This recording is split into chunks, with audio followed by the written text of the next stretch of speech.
有一种排球少年的感觉。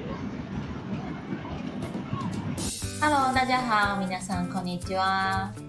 这次我们来到东北的宫城县，最主要的原因是想来看看2间非常特别的温泉旅馆。对，我们这次发现了很方便的全包式住宿的温泉，语言不通啊或者什么的状况的话，住这种全包式的应该就很方便。然后我们这次呢也是不开车，不开车除了行程上应该不用开车也 OK， 还有另外一个原因就是我们第一站要去哪里？喝酒。我们发现一个威士忌的景点，所以这次就不开车了。这次3天2夜的仙台小旅行，虽然牛舌也是重点之一，但是让我们更期待的是，我们在宫城发现了2间非常厉害的全包式温泉旅馆，所有的设施、餐点、酒水，通通都有包含，还有免费的酒廊和小点心，就让我们一起来看看吧。从机场出发搭的电车，我们直奔仙台的座并温泉。这里被称作仙台的后花园，除了温泉非常有名之外，也是尼卡威士忌宫城峡蒸馏所的所在地。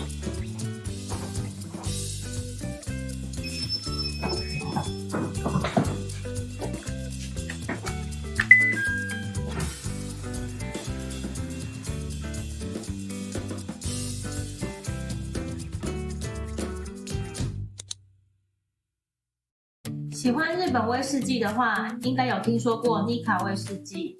宫城峡蒸馏所也是他们旗下的一座威士忌工厂。趁着时间还早，我们就来参加他们的威士忌工厂导览。虽然导览的过程中不能录影，但是可以了解威士忌的制作过程，还有尼卡威士忌的历史，也是蛮有趣的。终于到了最期待的试饮时间。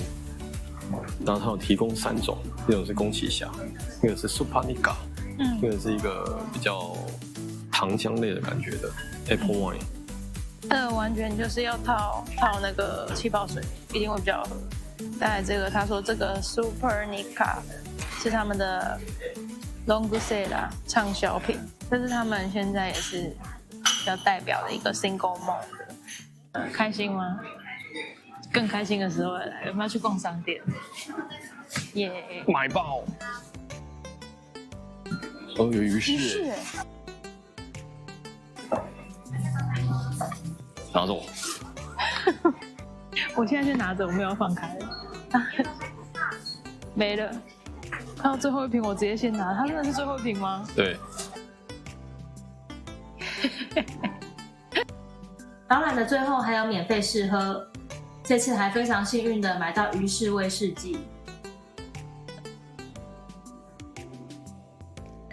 那我们来做个测验，噔噔，这个 Nika Whisky 的创办人叫什么名字？竹鹤，名字不知道，竹鹤什么的。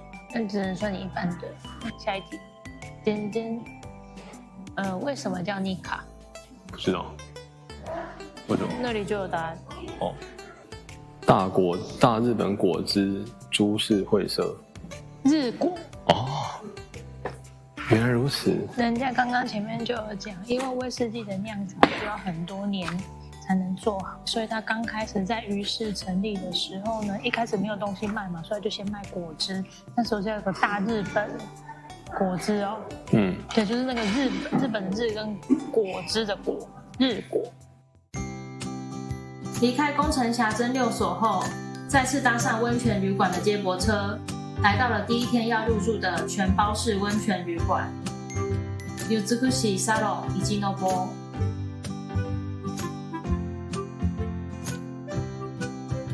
馆内所有的设施、餐点和饮料、酒廊服务等等，都包含在住宿费用之内，不需要另外加钱，也不用像传统温泉旅馆一样需要挑选入住的方案。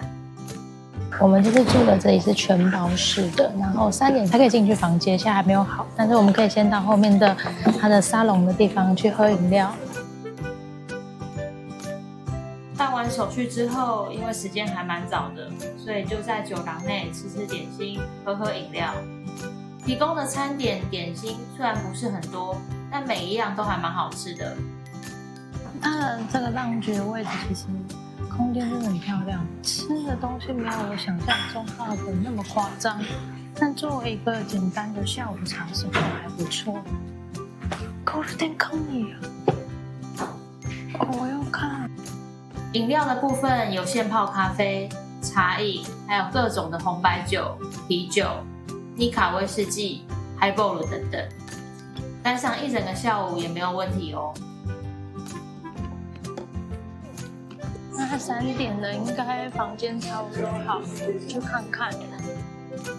这次住的房间因为是最基本的房型，内装相对比较普通，且空间比较小一点。不过基本上饭店所提供的服务实在太多，会待在房间时间很少，倒不是让人太在意。里面是这样子的感觉，嘿，就是这样子而已，没有什么太那个的地方。看着可以看景色啦，看看这边风景如何。山景，好山好水，一个小茶室的一个空间，合适。可以看得出来，它不是说非常非常的新啊，但我觉得还蛮可爱的，很有它的味道。这个房间里面有准备了这个馆内穿的衣服，衣柜里面应该就没有东西，应该就放在这哦。它有给我们篮子，温泉旅馆都会给袜子，然后还有小毛巾。大毛巾的话，他们有放在浴室那边。这个房间是最普通的房型，然后刚刚有发现，其实它是没有 shower room 的，所以就一定要去大浴场洗。这边的话就只有一个洗面台，基本的牙刷也有，洗手间就有。所以如果希望房间里面还是可以有 shower 的话，可能就要订到比较好一点点的房型。让我们一起练功，练武功。这太大了，让我们一起练功。既然是温泉旅馆，重要的就是温泉设施有没有抓住我们的心。只能说有这个西沙龙以及 Novo 简直把我们的心给抓爆了。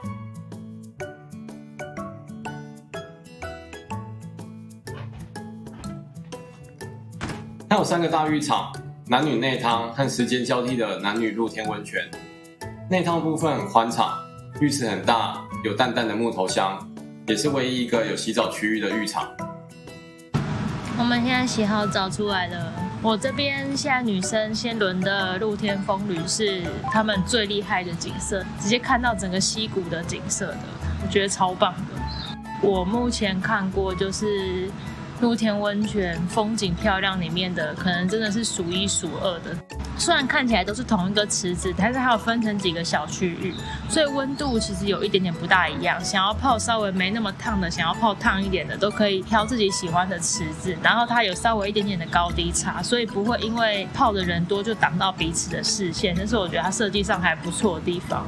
但也是有个小缺点，就是它为了不破坏当地现场的自然环境，在露天温泉的这边是没有提供洗澡区，必须要回到内汤的大浴场这边才是有洗澡区的。除此以外，我觉得整体的印象其实还不错。然后男女生是交换的，所以刚刚是我泡，那个地方明天早上会变男生，所以明天早上请也去泡一下，超棒的。泡完澡之后还可以来到一旁的茶屋吃免费刨冰。大厅在下午时段还有提供意式冰淇淋。非常建议要入住全包式温泉旅馆的话，不要太晚 check in 哦。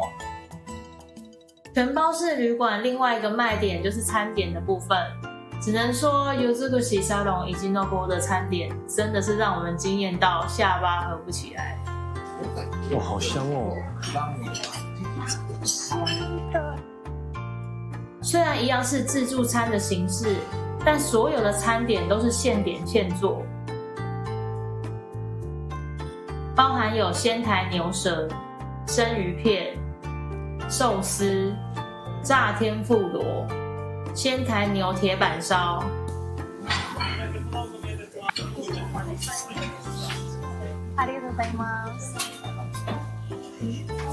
还有很多海鲜料理和甜点。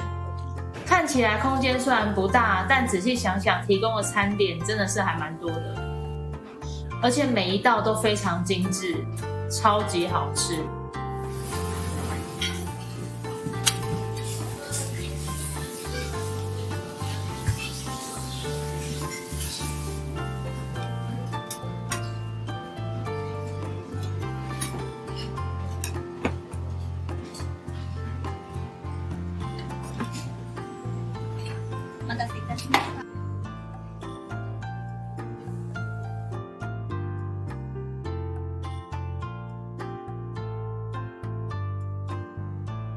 哇，你一开始就吃这么重口味，不是应该从这个先吃吗？Who care？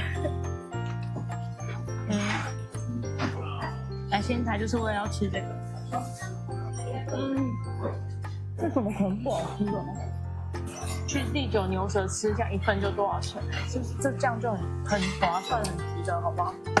而且去这边，不管是这种现做的料理、现切，或是这种寿司现做，整个就超划算。它酒类其实很丰富。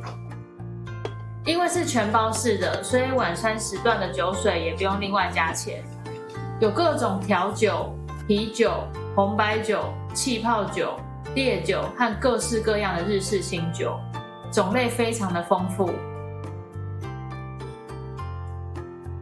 对，还有牛筋汤，超好的。ミルクアイスをお乗せしてもよろしいですか？ミルクアイスをお乗せ。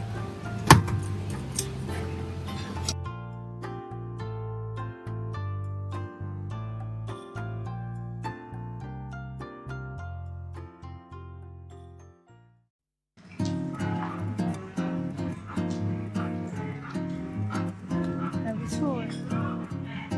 吃完晚餐之后，饭店晚上还会举办咖啡音乐会，除了会一边播放着黑胶唱片之外，还有提供威士忌和咖啡可以免费喝。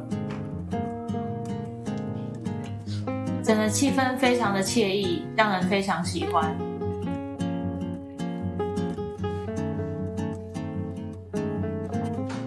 早餐的部分虽然没有像晚餐那样选择这么多，但每一道也都是现点现做，非常好吃。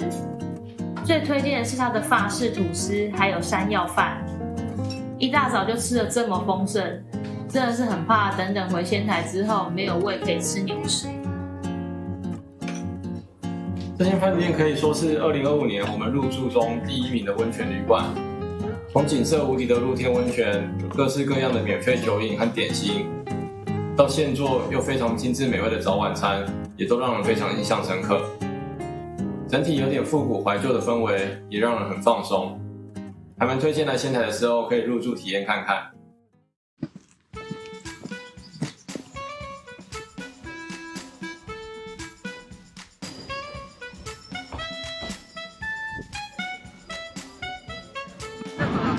仙台车站，我们现在去吃午餐，虽然很饱，也去吃一下。回到仙台车站之后，在前往下一间温泉饭店之前，我们先来吃最期待的牛舌定食。每一次我们都会找不同的店家吃吃看。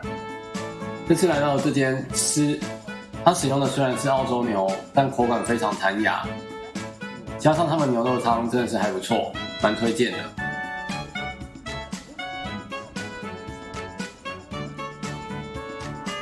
现在要去搭公车到下一个饭店。这一次呢，真的是很轻松，没有排太多的一个观光行程，就是去住这种全包式的懒人式饭店。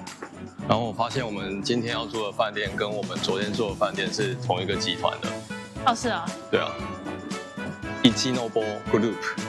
那所以今天这个是在不同的温泉区哦。藏王温泉。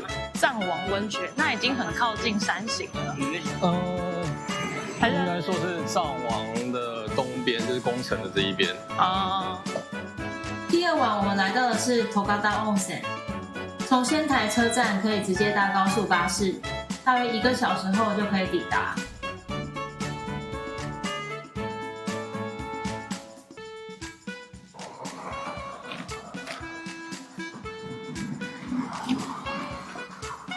因为如果不是很陡坡，30分钟应该其实也还好啦。哪边有计程车啊？去那边叫看看。因为饭店没有提供接驳服务，加上当地的计程车非常少，没有预约的话基本上叫不到，只好慢慢走30分钟的路程前往饭店。吉阳花，阿基塞，哇！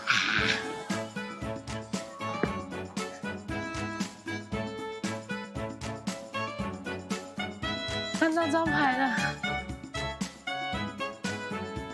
汤屿森林俱乐部。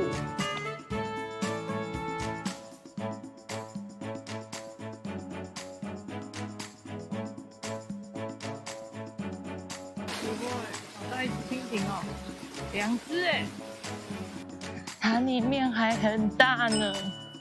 那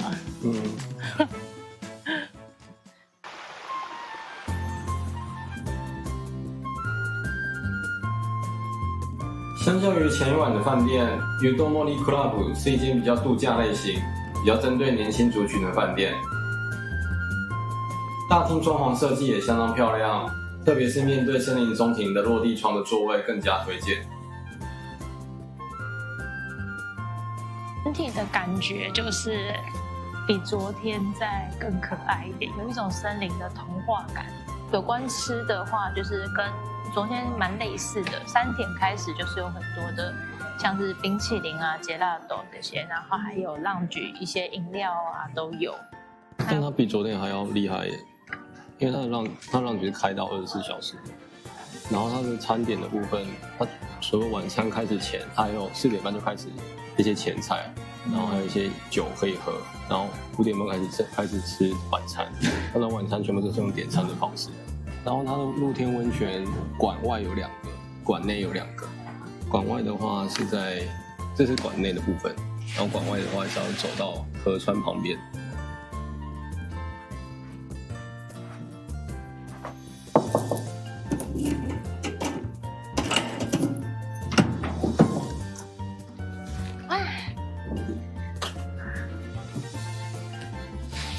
也不错啊，干干净净的。哇，太重！哇，好可爱的粽子，这个粽子。Udomori Club 的房型选择很多，每一种看起来都相当不错，但就是因为老婆不方便泡温泉，临时换到有浴室的房型，因此房间本身就相对简单一点。除了温泉之外，他们也有提供浪举和意式冰淇淋。虽然点心的种类没有前一晚的饭店这么丰富，但还是非常不错。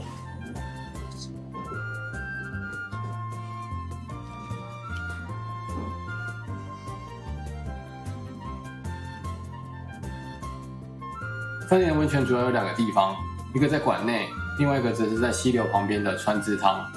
汤屋的使用方式也很简单，只要看到牌子挂在外面，就表示可以进去使用。2个地方都有个人汤屋，尤其是川之汤的个人汤屋景色非常好，非常推荐。等待的时候也可以玩一些桌游或喝点咖啡饮料打发时间。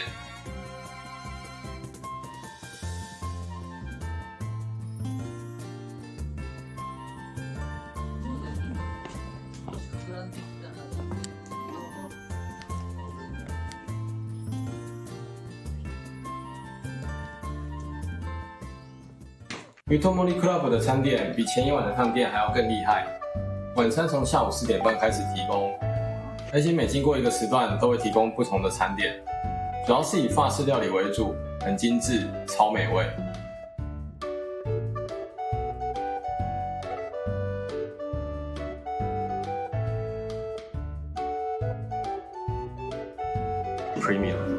Premium Malt Yavis 各种烈酒。你还可以做成 Gin Tonic， 还有这红白酒。哇，你好开心哦！还有你好清酒啊，开心吗？哇哦，这个太猛了，这真的很夸张。更厉害的是它的酒饮，光是红酒、白酒和清酒就至少有15种以上，更别说它还有各种啤酒、烈酒、软性饮料和调酒。餐点最一开始会先提供生菜沙拉和口感超脆的芦笋，紧接着是海鲜和起司的2种不同冷盘。对，好的，现在是5点。5点的时候，它会提供一些 Old Blue， 然后它有2种选择，一个是就是海鲜类的 Old Blue， 然后另外一个是跟起司，还有一些初夏的蔬菜的 Old Blue。看起来蛮好吃的，海鲜的看起来比较丰盛一点，然后它这个就是起司的部分，就是这一整块起司。从傍晚4点半开始，提供的料理会随着时段不断增加。一开始以前菜和沙拉为主，5点半过后就会开始推出更多样的主餐。主餐的部分则有炙烧藏王牛、藏王牛牛排、羊排、鱼排和鸡排等等。虽然我们只集中火力吃了价格比较高的内容，但味道和摆盘真的是无可挑剔，是单独拿到外面餐厅卖完全没有问题的程度。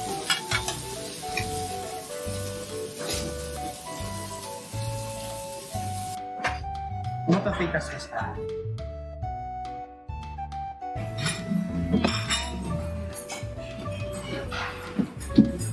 它没有寿司那种的，我觉得很赞。OK。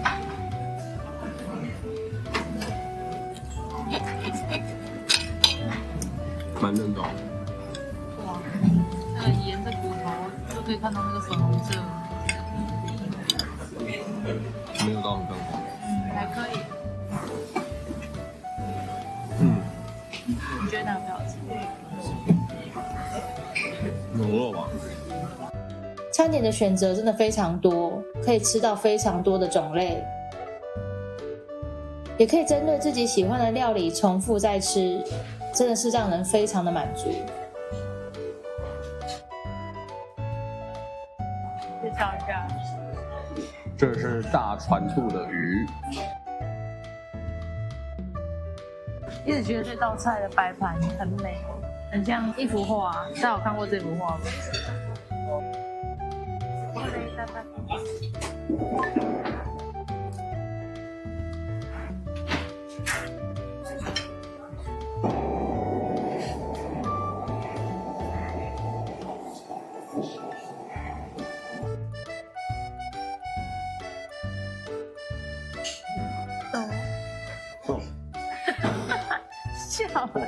笑成这样。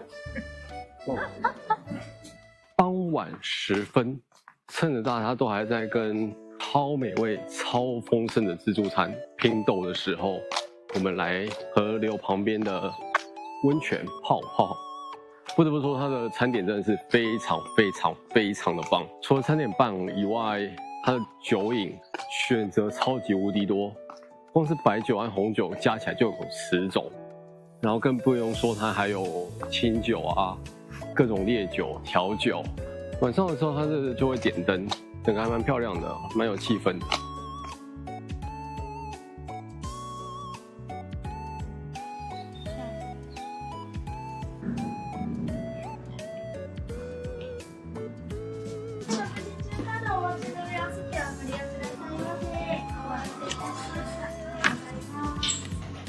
早上的餐点也非常夸张，和前一晚一样，有非常多现做的料理。印象比较深刻的是他们的法式吐司，口感非常的松软，让人非常喜欢之外，酱汁也非常的香。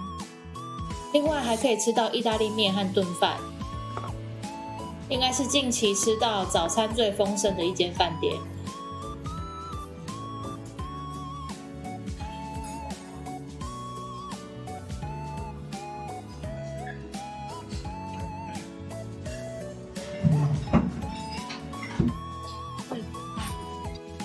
连续住的这2间全包式的温泉旅馆都是在宫城县内，从仙台车站过来其实也非常方便。饭店内的所有的内容都包含在住宿费用之内。除了方便之外，餐点和温泉设施品质也都非常的好，推荐给想要来宫城县玩的朋友们当做参考咯。那么今天的影片就先到这边，拜拜。第9。